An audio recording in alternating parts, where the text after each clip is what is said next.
Hello YouTube and welcome to Traps Tuesday Tuts. This is another episode in our Redstone series and what is that? Somebody's built a building.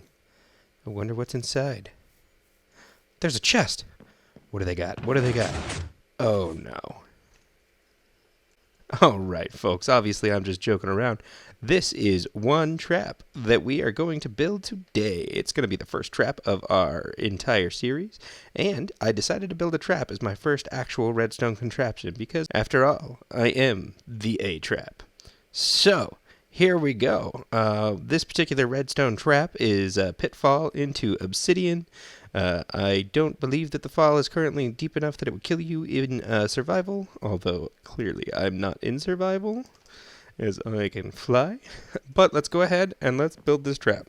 So our final build is going to end up being 6 blocks wide, unless you count the overhang, and 9 blocks deep. And our hole that we need is going to be 10 blocks wide and 7 blocks deep. So this is going to actually be the doorway entrance to our build. And over here is going to be a trap chest, and that is what's going to activate the trap. And we actually are using a trap chest to be a trap. So, what we got is we got the trap chest placed on 2 blocks of your choice. These will be visible from underneath the chest, so you'll want to make sure they match your build. I'm building a spruce floor, so I'm using spruce blocks. Obviously, you want that to be whatever you want. So, then we place redstone underneath. That will be activated by that. Now, to continue that signal out, we're going to take our redstone repeaters and send that out on both sides. Now, what we're actually going to do is we're going to run power back into these blocks. Every other block I'm going to use a repeater. You could use a repeater for every single block, but in my opinion that just wastes resources because it doesn't really change the way that it works. So now we want to run redstone signal into all of this from that repeater. We would go ahead and place a redstone right here. However, what that will end up doing is once this is powered, that will power this loop, and that will including this redstone repeater right here. This redstone repeater, when it gets powered, will power this block. Once this block gets power, it will power that redstone, which means that basically once this gets powered once, this part will continuously be on unless we make this not be redstone. So what we're going to actually do is we're going to go ahead and use a redstone repeater here instead. And we'll go ahead and build up the other side exactly the same way, alternating our redstone repeaters.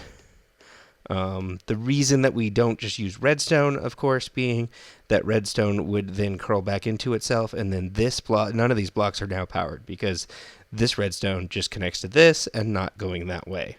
And since what we need to do is actually power those, which you'll see why in a second, that's not going to work for us. So now that those are all placed, we're going to go ahead and we are going to take our redstone torches and lay all the way across the top here. So that is now done. And now our next step is going to be to place a sticky piston on top of each of those redstone torches. And as you notice, they are all activating.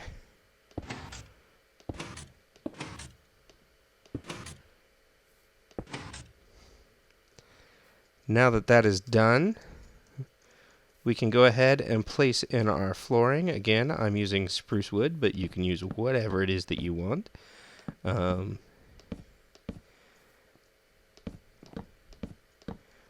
And now, as you can see, as I open that, all of those pistons are going to pull back and the hole will be open. So if I was standing on top of this right here, I would drop into the trap. Now, obviously right now, the trap doesn't go very far, and it then lets me into the mechanism and I can screw with all this, and that's not necessarily the best idea. So now we need to go ahead and do 2 different things. We need to, first of all, let's go ahead and dig out our trap a little deeper. I'm not going to dig it quite as far as I did on the other one, as this is just an example of how you build the trap itself. And down here you can really do whatever it is that you want. But I'll dig a little example. Alright, so I have dug out a giant hole, and now I'm actually going to go ahead and I'm going to peel it back 1 extra layer because I'm going to again lay down a layer of obsidian. Now, you can build your trap however you want, obviously. So I am building a layer of obsidian because I'm actually in this one. In the last one, I just did that so that it would take forever to get out of. You could also lay down lava, although obviously if you lay down lava, you're going to want to be certain that it is not too close to your build if you're building out of wood like I am. You could also just have it make you fall far enough that you die, regardless of whatever you're wearing, and then it doesn't matter what's on the bottom. But again, I'm going to go ahead and layer this in obsidian so that the trap that I'm going to add to this particular one doesn't destroy the base, actually. Alright, so that is now complete. Now on this particular one, I'm actually going to add something else that I didn't have in my last one. And what that's going to be is underneath each of these, I'm going to go ahead and add a dispenser. And that should activate, once this block gets powered from the system behind it that turns off the torches, it should also activate each and every one of these dispensers.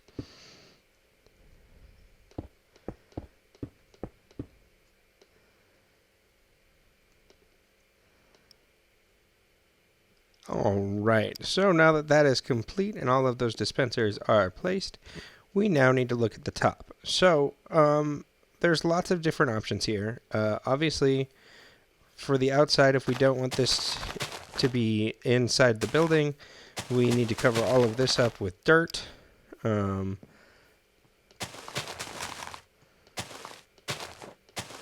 Obviously, I'm using grass blocks here in creative.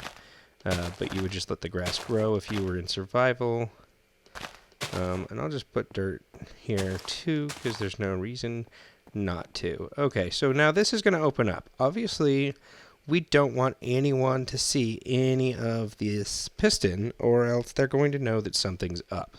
So we need to hide that. Last time, what I ended up doing was on top of the extended piston part, I went ahead and I just placed spruce stairs. And on top of the piston itself, I put our spruce block for the outside wall. Now, over here, let's go ahead and try something a little bit different. We got a spruce floor going on here. So we're going to go ahead, and on this particular one, we're going to make this super, super fancy. So I'm actually not even going to use the spruce here.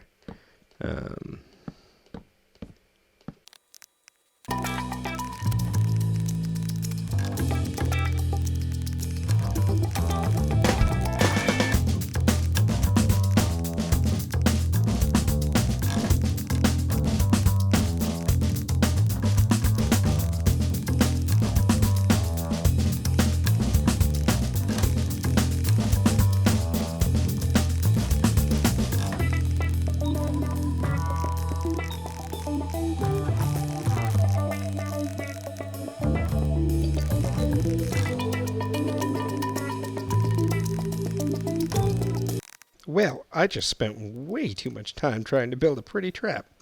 I don't know quite what I was thinking, but here we go. Just like our last one, basically if you walk in here and you open up this chest, it's going to send you down the trap. However, this one is now going to fire all of those dispensers as well. I am now in survival mode. So we're going to go ahead and activate the trap.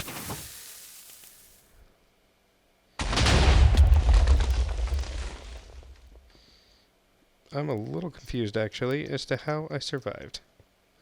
Alright, let's try that again.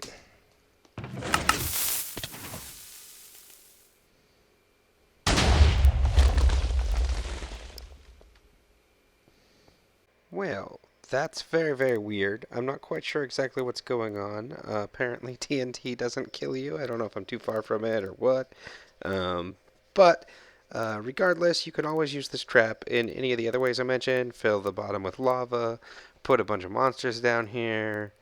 Whatever you want to do, anything will work. Obviously, if you use monsters, go ahead and use a name tag to name them so they don't despawn.